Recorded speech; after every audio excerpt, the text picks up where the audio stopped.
Tout le monde te déteste. Je ne suis pas le seul à penser que tu es folle. Bienvenue dans Violence interdite. Aujourd'hui, la stratégie de la coalition.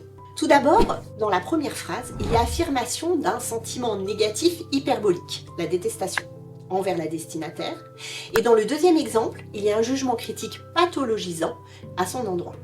Dans les deux cas, ce sont des actes de condamnation formulés à l'égard de la cible, décrites soit comme objet de haine, soit comme frappée d'insanité mentale. En plus de leur charge péjorative, ces deux affirmations ont pour point commun d'être présentées comme partagées par un collectif. L'existence de ce collectif est implicite dans « je ne suis pas le seul », qui équivaut par litote à dire « nous sommes nombreux à le penser ». Et il est explicite dans le cas de « tout le monde » qui évoque un collectif maximal. L'effet de pluralité, voire de masse anonyme, uniformément hostile à la destinataire, constitue un argument d'autorité.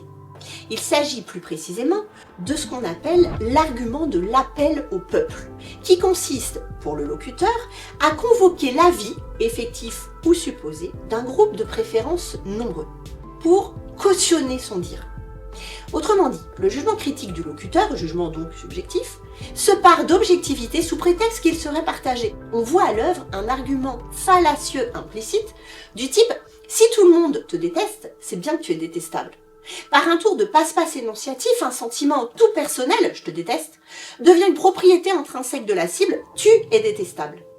Que cette circulation sur la place publique de propos dénigrants soit fictive ou effective, ses conséquences néfastes sont de toute façon bien réelles.